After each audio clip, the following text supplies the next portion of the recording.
Λύστο από τη μία πλευρά και ανέβασε το πάνω. Και ανέβασε το, τράβηξε το προς τα πάνω. Δώστε. Τράβα. Να μην ακουμπάς τη φέρνα. Όχι έτσι. Άσε το κάτω εγώ βρε. Και δέστε. Κάνε ψαλιδιά,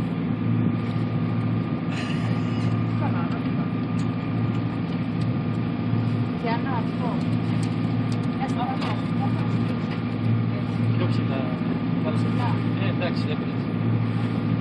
Διότι εκεί που θα βγάλει τα φίδια τώρα και θα έχουμε κύμα δευτερότριμα, θα έρχεται και θα σκάει το κύμα πάνω στα πατρίδια. Λοιπόν, αυτό δεν έχει προβλεφθεί να είναι για ψηλούς σαν και εμένα. Λέγε καπετάνιο, γράφω εγώ. Να σου πω. Ξέρεις τι ξέρω, θα στο φτιάξω εγώ ρε καπετάνια. Λοιπόν, ξέρεις τι είναι και βρίσκουν και τα κέρατα πάνω. Θα στα φτιάξω εγώ. Πού έχει Τα κέρατα είναι για αυτό το λόγο. Αν βοηθάνε το πανέμπερ στο κεφάλι σου. Έξτρα σκηνάκια, θες να πες. Πολύ αέρα έχουμε, παιδιά. Κρατηθείτε. Κανονικά.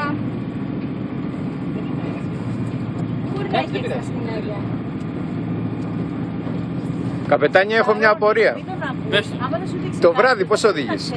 Πώς οδηγείς το βράδυ. Σε ψαρώνει, μην τον αφήσεις να σε ψαρώνει. Το βράδυ όπως θα δεις είναι η ωραιότερη πλεύση.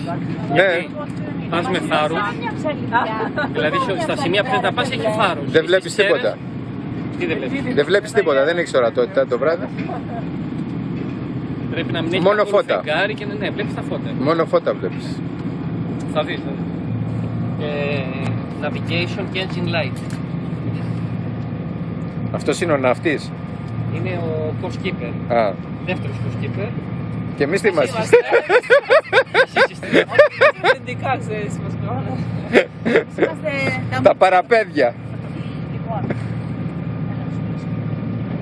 Από πότε το έχουν φτιάξει το λιμάνι του Λαβρίου? Έπαθα σοκ.